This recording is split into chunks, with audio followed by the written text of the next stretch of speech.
Hi and welcome back to another episode of Cyprus Light. If you're a subscriber and regular viewer or even casual viewer, thanks very much for doing so, and if you are just happening by us for the very first time, then welcome. So it's just about 5:20 in the morning here in Cyprus, and we are on the 20th of July, which is an extremely significant day in Cyprus history, following an attempt by Greek-backed Greek Cypriots to form a closer alliance with the Greek mainland. Its neighbours Turkey decided to send military forces onto the northern coast of this island in the pretext of looking after protecting the Turkish Cypriot minority. Over half a century later, those forces, or at least some of them, are still here.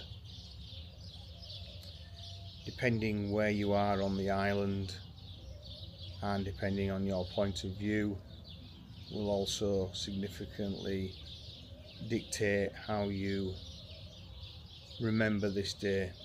If you're at the top side of the United Nations Green Line, you're probably having street parties, family gatherings, watching show of military might, fireworks, and generally commemorating a significant victory, I suppose, through the invasion.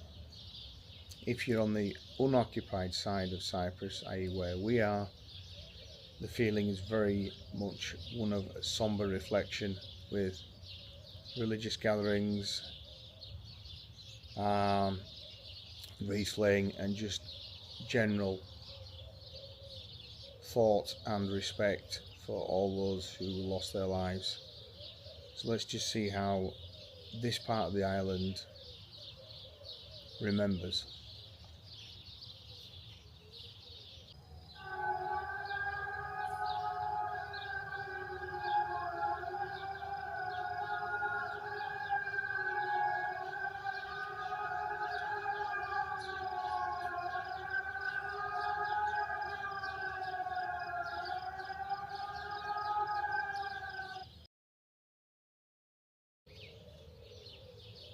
The sound of the warning sirens may, to some people on first glance, seem a divisive way to recognise what went on not only in 1974 but 1963 and 64, where internal conflict also took place.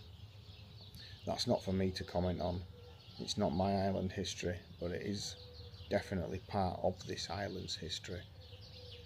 I think from my thought process, it allows those older generations and also the future generations to take time to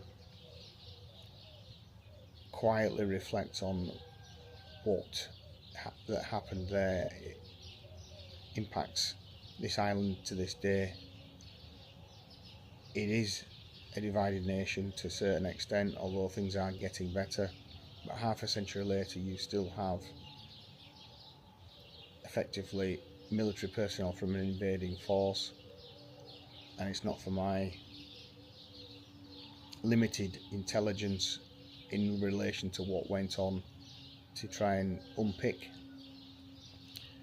What is undoubtedly a fact is that at one point there were over 2,000 Cypriots of both Greek and Turkish origin unaccounted for somewhere on this island.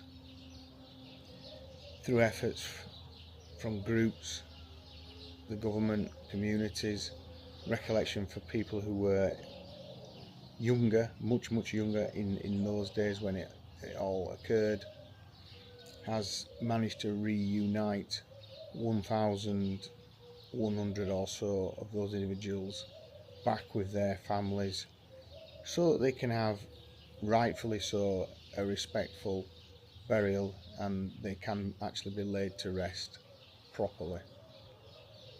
What of course does leave is over 900 individuals unaccounted for somewhere on this island. Stories of mass graves, summary executions, assassinations, kidnappings, etc.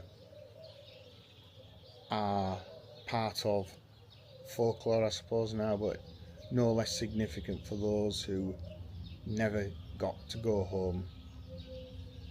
My thoughts today are with all those people who were still affected by what happened in 63, 64 and 1974. And I think it's important that we don't let history slide away and dismiss it as just something that happened a few decades ago. Thanks for watching. If you'd like to subscribe, please do so. If you've got any comments, please keep them respectful, and I personally am just going to take a moment to reflect on the loss of life on all sides, not just here, but conflict everywhere. Catch you in the next video.